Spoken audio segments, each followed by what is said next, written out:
Episode 1 की शुरुआत एक खुशनुमा माहौल से होती है, जहां कुछ ऐसे जोड़े इकट्ठे हुए हैं जिनकी जल्द ही शादी होने वाली है और वे सब साथ में बहुत खुश हैं। तभी मेलोन जून अपनी टीम के साथ वहां प्रवेश करता है और घोषणा करता है कि वो एक तलाक बीमा एजेंसी से है। वो लोगों को अपनी एजेंसी में शामिल होने के लिए आमंत्रित करता है, जिसे सुनकर सभी लोग हैरान रह जाते हैं, क्योंकि उन्होंने पहले कभी तलाक बीमा के बारे में नहीं सुना था। एक महिला, जिसकी जल्द ही शादी होने वाली है, गुस्से में कहती है कि ये क्या बकवास है और यहाँ शादीशुदा जीवन की खुशियों की कामना करने वाले लोगों के बीच तलाक की बातें कैसे की जा सकती हैं। वो पूछती है कि ये तलाक बीमा क्या है। जून जवाब देता है कि आजकल शादियों से ज्यादा तलाक होते हैं और क्या कोई 100% निश्चित हो सकता है कि उसका कभी तलाक नहीं होगा। वो तर्क देता है कि जब जीवन बीमा और मृत्यु बीमा हो सकता है तो तलाक बीमा क्यों नहीं हो सकता। आखिरकार जहां शादियां होती हैं वहां तलाक भी होते हैं और तलाक एक दुर्घटना की तरह है। अगर लोग उसकी एजेंसी में शामिल होकर तलाक बीमा करवाते हैं तो वे संभावित रूप से भारी भरकम एल्यूमनी गुजारा भत्ता देने से बच सकते हैं।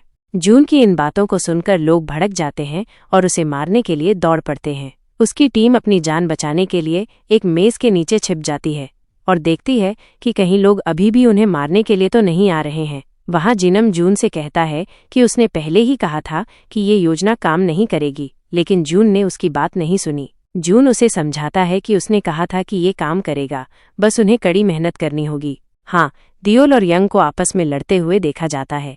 तभी एक तीसरी लड़की वहां आकर कहती है कि उसने उन्हें तलाक बीमा के बारे में बात करते हुए सुना। वो इसमें रुचि रखती है, लेकिन भीड़ के कारण वो पहले कुछ कह नहीं पाई। अब जून उसे अपने बीमा के बारे में बताने लगता है। फिर कहानी 3 महीने पहले जाती है, जहां जून सोकर उठता है और उसके दिमाग में अपने टीम लीडर की बातें घूम रही होती हैं कि उन्हें आगे बढ़ने के लिए कुछ नया करना होगा। जैसे ही जून की आंखें खुलती हैं, उसके ऊपर कागजों का ढेर गिर जाता है। इन सबसे परेशान होकर वो इधर उधर भागने लगता है। तभी उसके सामने एक आदमी प्रकट होता है, जिसे बीमा देवता कहा जा सकता है, क्योंकि जून उसे देखकर हक्का बक्का रह जाता है।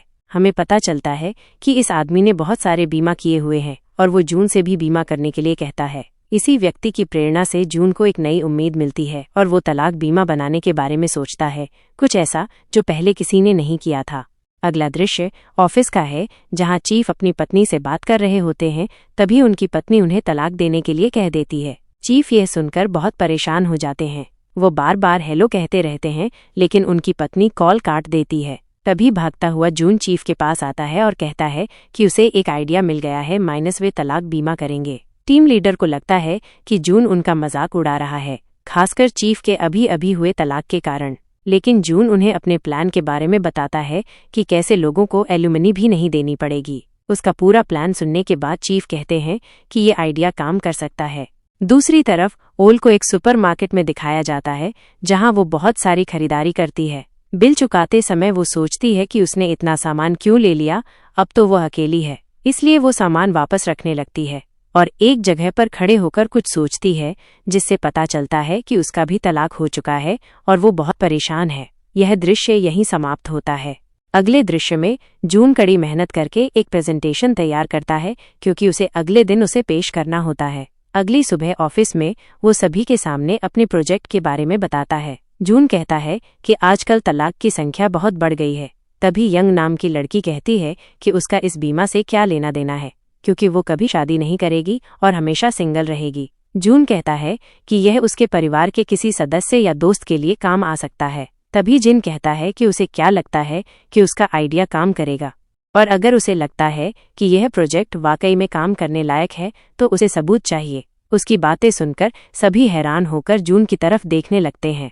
इन दोनों की बातों से पता चलता है कि जून के 3 तलाक हो चुके हैं और जिनका एक तलाक हुआ है। जून उसे तलाक बीमा के बारे में बताने लगता है।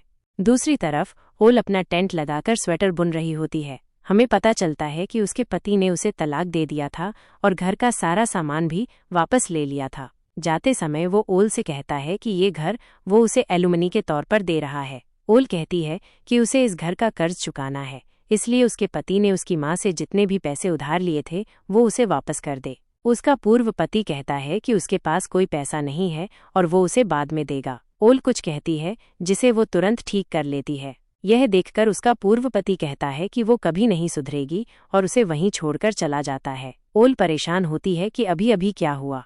अगले दृश्य में जून और जिन एक साथ बात कर रहे होते हैं और जून जिनमैन को अपने प्रोजेक्ट में शामिल होने के लिए कहता है। जिन उससे पूछता है कि ठीक है, लेकिन पहले वो उसे अपनी तीनों पत्नियों के बारे में बताए और उसका उनसे तलाक क्यों हुआ।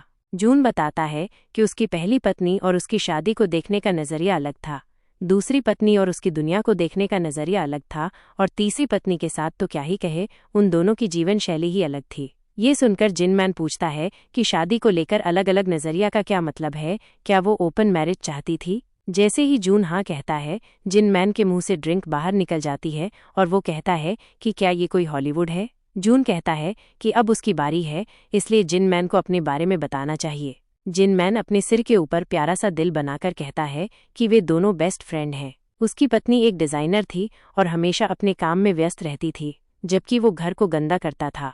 इससे परेशान होकर उसने एक बार उसे बहुत डांटा था और इन सबसे परेशान होकर उसने घर छोड़ दिया। जून कहता है कि क्या वो बेवकूफ़ है, ऐसा कौन करता है। उसके बाद हम यंग को देखते हैं, जो अपनी दोस्त ओल से मिलने आती है। उनकी बातों से पता चलता है कि जल्द ही ओल भी उसकी कंपनी में काम करने वाली है। यंग उसे सलाह देती है कि उसे अपना ड्रेसिंग स्टाइल बदलना चाहिए और हमेशा मुस्कुराती रहनी चाहिए ताकि कोई उसे परेशान न करे। जब ओल अपने घर जाती है तो वहाँ एक बिस्तर रखा हुआ देखती है। उसे बहुत गुस्सा आता है, शायद यह उसे उसके पूर्व पति ने दिया था, इसलिए वह उसे उठाकर बाहर ले जाने लगती है। दूसरी तरफ जून ने बहुत ज्यादा शराब पी ली थी और वो रास्ते से गुजर रहा था। ओल ने उस चादर को अपने बैग पर रखा हुआ था, इसलिए उसका चेहरा नहीं दिख रहा था, सिर्फ उसके पैर दिख रहे थे। तभी सामने से जून उसे देखकर कहता है कि क्या ये बिस्तर चल रहा है, इसके पैर हैं। तभी ओल उसके सामने आ जाती है और उसे रास्ते से हटने के लिए कहती है। जून उसे देखकर हैरान रह जाता है। जैसे ही ओल सीधी होती है, बिस्तर के साथ साथ पीछे की ओर गिरने लगती है। ये देखकर जून उसे बचाना चाहता है और उसकी मदद करने के लिए आगे बढ़ता है, तो वो भी उसके साथ नीचे गिर जाता है। तभी गलती से बालकनी में खड़ी हुई महिला के हाथ से उनका कंबल नीचे गिर जाता है और वो सीधे इन दोनों के ऊपर आकर गिरता है। दृश्य काफी रोमांटिक हो जाता है और सभी लोग इकट्ठे होकर उनकी वीडियो बनाने लगते हैं। स्थिति काफी अजीब हो जाती है, जिसके बाद ये दोनों वहां से उठ जाते हैं। अगले दृश्य में हम इन दोनों को पुलिस स्टेशन में देखते हैं, जहां पुलिस अधिकारी कहते हैं कि उन्हें खुले में ऐसे काम नहीं करने चाहिए। ये सुनकर जून कहता है कि उन्होंने कुछ भी नहीं किया, वो तो इसे जानता भी नहीं है। ओल भी कहती है कि हाँ, उसने सही कहा, वो भी इसे नहीं जानती, बस ये उनके रास्ते में आ गया था। इसके बाद ये दोनों बहस करने लगते हैं। यहाँ पुलिस वाला एक शब्द कहता है जिसे जून सही करने लगता है। ये देखकर ओल उसकी तरफ देखने लगती है, क्योंकि वो बिल्कुल उसकी तरह था। फ्लैशबैक के जरिए हमें पता चलता है कि उसी सुपरमार्केट में जून भी था। तभी वो सामने खड़ी ओल को देखता है, जो रास्ते से नहीं हट रही होती, इसलिए वो उसके पास जाकर उसे एक्सक्यूज मी कहता है। लेकिन वहाँ ओल रो रही थी, जिसे देखकर वो वापस मुड़ जाता है और दूर खड़े होकर कहता है कि वो बिल्कुल उसकी तरह है, जिसे वो जानता है। वर्तमान में जून पुलिस स्टेशन से बाहर जाने लगता है, लेकिन हाँ, दियोल अभी भी अधिकारी की अनुमति ले रही थी। ये देखकर जून वापस आकर उसका हाथ पकड़कर उसे पुलिस स्टेशन से बाहर ले आता है। बाहर आने के बाद ओल कहती है कि अब वो उसका हाथ छोड़ सकता है। थोड़ी देर बहस करने के बाद वे दोनों तय करते हैं कि अब से वे एक दूसरे के रास्ते में नहीं आएंगे और दोनों अलग अलग रास्तों पर चले जाते हैं। अगली सुबह तलाक बीमा टीम को 2 और लोगों की जरूरत थी, जिसके लिए वे वैकेंसी निकालते हैं। इतने सारे आवेदन देखकर वे हैरान हो जाते हैं कि क्या ये सभी लोग उनके साथ काम करना चाहते हैं। जिनमैन कॉफी पी रहा था और इतने सारे आवेदन देखकर उसके मुंह से कॉफी बाहर निकल जाती है। इतना ही नहीं, टीम लीडर उसी कॉफी को पी लेते हैं। अगले दृश्य में जून को इंटरव्यू लेते हुए दिखाया जाता है। वो बहुत सारे लोगों का इंटरव्यू लेता है, लेकिन उसे कोई पसंद नहीं आता। तभी वहाँ यंग आती है, जिसे देखकर जून कहता है कि वो तो कभी शादी नहीं करने वाली, तो उसका तलाक से क्या लेना देना। ये सुनकर यंग कहती है कि कोई बात नहीं, वो खुद से ही तलाक ले लेगी। ये देखकर जून सोचता है कि कैसे कैसे लोग रहते हैं। दूसरी एंट्री ओल की होती है, जो अपना ड्रेसिंग स्टाइल काफी ज्यादा बदलकर आई होती है। उसे देखकर जून कहता है कि ये शानदार आउटफिट है, लेकिन ओल को देखकर लगता है कि वो उस आउटफिट में बिल्कुल भी सहज नहीं है। उसका रिज्यूमे देखने के बाद जून कहता है कि अच्छा, तो उसका तलाक हुआ है, इसीलिए वो उस दिन उस चादर को फेंकने जा रही थी। उसके भी 3 बार तलाक हुए हैं। ये सुनकर ओल कहती है कि वो उसे ये क्यों बता रहा है। जून कहता है कि तलाक एक संवेदनशील विषय है, बस इसीलिए। अब ओल उसे बीमा के बारे में एक लंबी सी स्पीच सुनाने लगती है, जिसे सुनकर जून प्रभावित तो कम, ब्लश ज्यादा कर रहा था। जिसके बाद वो कहता है कि उसे सिलेक्ट किया जाता है। अगले दृश्य में चीफ भागते हुए जून के पास आता है और कहता है कि उन्हें जल्दी से इस प्रोजेक्ट पर काम करना होगा, क्योंकि सीईओ की बेटी का भी तलाक होने वाला है और जल्द ही कंपनी की वाइस प्रेसिडेंट यहाँ आने वाली हैं। ये सुनकर जून काफी ज्यादा हैरान हो जाता है और कहता है कि वो चिंता न करे, वे बहुत अच्छे से काम करेंगे। अगले दिन पूरी टीम दिखाई जाती है, जिसमें यंग को भी शामिल कर लिया गया था। चीफ काफी खुश दिखाई देते हैं।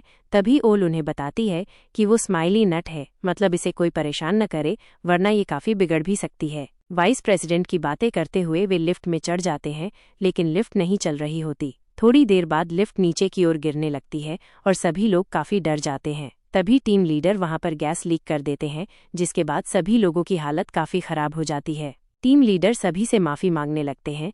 तभी जीन मैन कहता है कि क्या अभी अभी उन्होंने गैस लीक कर दी। थोड़ी देर बाद लिफ्ट का दरवाजा खुलता है और वहां नारी प्रवेश करती है। नारी को देखकर सभी लोग हैरान हो जाते हैं, जिसके बाद नारी उन्हें बताती है कि वही नई वाइस प्रेसिडेंट है। तभी वो जून को देखकर उसे हाय कहती है और टीम लीडर उससे पूछते हैं कि क्या वे दोनों एक दूसरे को पहले से जानते हैं। नारी कहती है कि हाँ, वो जून की एक्स वाइफ है। ये सुनकर सभी लोग काफी ज्यादा हैरान हो जाते हैं। तभी जून कहता है कि ये उसकी एक्स वाइफ नहीं है, बल्कि एक्स एक्स एक्स वाइफ है, मतलब उसकी पहली पत्नी, और अब नारी भी इन्हीं लोगों के साथ काम करने वाली है। एपिसोड का अंत इस खुलासे के साथ होता है कि जून की पहली पत्नी अब उनकी बॉस बनने वाली है, जिससे आगे की कहानी और भी दिलचस्प होने की